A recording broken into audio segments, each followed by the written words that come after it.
Well, it's time to check in with Keith Bilbrey to see what kind of questions that you have been leaving for me in the comments in our My 2 Cents at TBN.TV mailbox. Keith, did anybody write in this week? Well, we don't have any angry people this week. Really? Fortunately. Yeah. Yeah. Well, first of all, R. Vanderzee has a FCC complaint question. Okay. If there was voter fraud from the Democrats, why is Biden still allowed to win?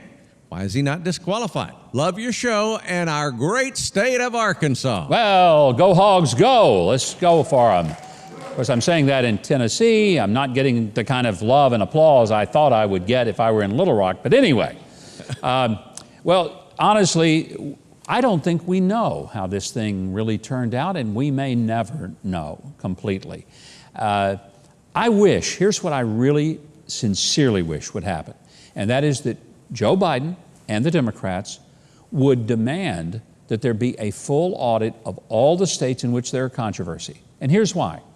It is to his advantage, if he does end up taking office, that there are no questions whatsoever about the validity of the election. And one way to do it is that he would take the initiative and the Democrats would say, look, we got nothing to hide. Nothing was done in a funny way. Let's take a look at it. And that way, if it all clears out and he won, the entirety of America says, okay, let's move on. And I hate to see us as divided as we are right now. Well, Laura L. is wondering what you think Democrats will do if Trump gets the election overturned and gets reelected. Burn the place down, the whole place, I think. No, quite frankly, I think what you've seen is a lot of the Trump voters, 74 million of them, are very unhappy. They're concerned about the validity of the election. But you know what they haven't done? They didn't go into the streets and beat people up, total strangers. They didn't go and riot. They haven't burned a police car, hit a policeman in the head with a brick. And frankly, that's not what we do. But if it were to be overturned, I think we'd see a lot of the repeat of what we saw in Minneapolis and Seattle and Portland and Chicago and cities all over the country.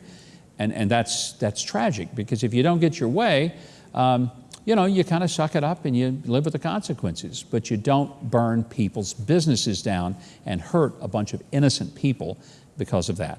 That's what little kids do in the playground. It's not what grown people are supposed to do. Well, J.T. Thill asked, when Biden was vice president, he, by his own admission on tape, was guilty of extortion. Fire the prosecutor or lose $1 billion, he said. Why is that not a crime? Why is he not being prosecuted for that crime? Well, I know what you're referring to. It's when he was at a forum, and he openly said that he was in the Ukraine, and he told the Ukrainian officials that if you don't fire this prosecutor before I leave here, you're not going to get the $1 billion in aid that you've been promised. And then he said, used a few choice words, and said, guess what? He got fired that day, and they got the money. Now, I'll leave it up to you to determine. I'm not going to be judge and jury here. But for all the things that President Trump has been accused of, he never blatantly just told somebody, hey, I want this particular public official in a foreign country fired, and if you don't, I'm going to take American aid back home and you'll never get it, but if you do fire him, we'll give you the money.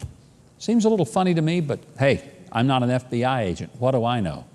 Anyway, hey, be sure to leave your questions, your comments, or you can even leave your vitriol, whatever that is. I think it's your anger, in the comments below, or send them to my2cents@tbn.tv. Now, if you want more videos like that one, hit the subscribe button below and the notification bell right next to it.